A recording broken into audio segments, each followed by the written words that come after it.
یہ بتلائیے کہ روزے کی حالت میں اپنی بیوی کے پاس جانا منع ہے تو غیر محرم کو دیکھنا جائز ہے؟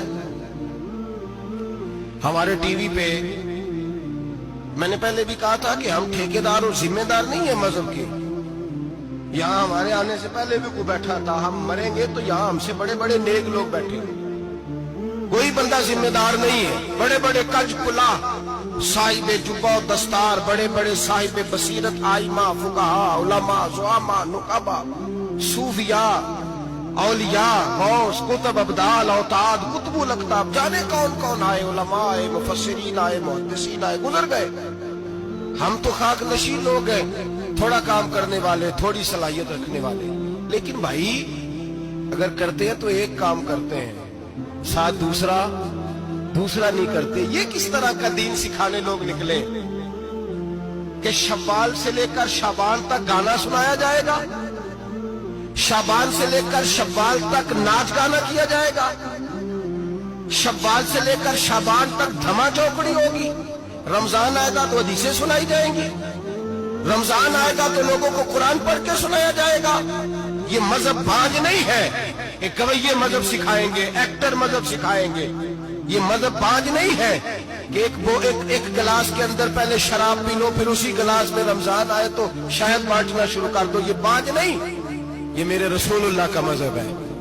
اگر تمہیں شوق ہے دین سیکھنے سکھانے کا، یکم رمضان کو توبہ کرو اور کہو کہ ہم ٹی وی پہ بیٹھ کے حدیثیں سنائیں گے تو سارا سال سنائیں گے.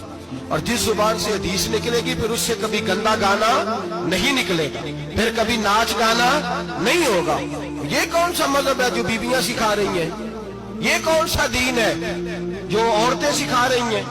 میرے رسول پاک صلی اللہ تعالی علیہ وآلہ وسلم کا وہ مذہب ہے کہ میرے اعلیٰ حضرت فاضل بریلوی رحمت اللہ علیہ نے فرمایا، مرد کے لیے جائز نہیں کہ وہ عورت کی زبان سے میلاد بھی سنے، نعت بھی سنے.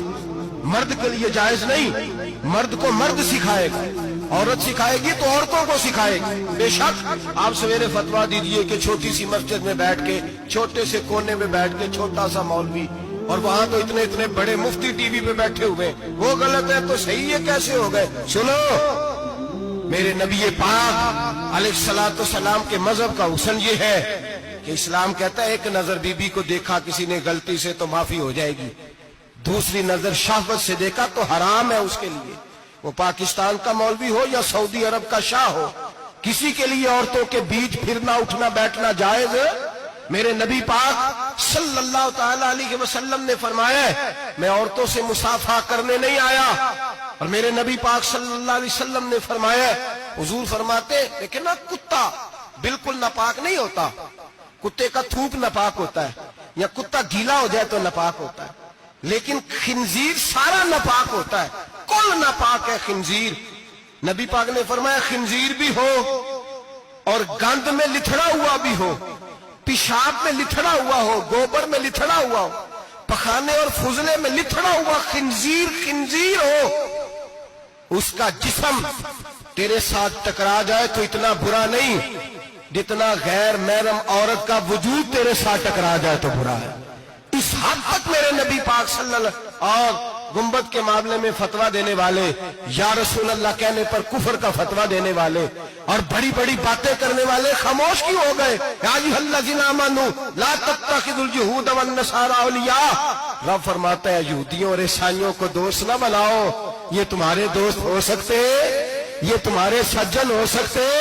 جب عرش کا مالک کہہ رہا ہے سجن نہیں ہو سکتے تو دوستی کی بات کیسے بڑھا رہا ہے؟ یا رسول اللہ ہمارے سجن کون ہو سکتے ہیں؟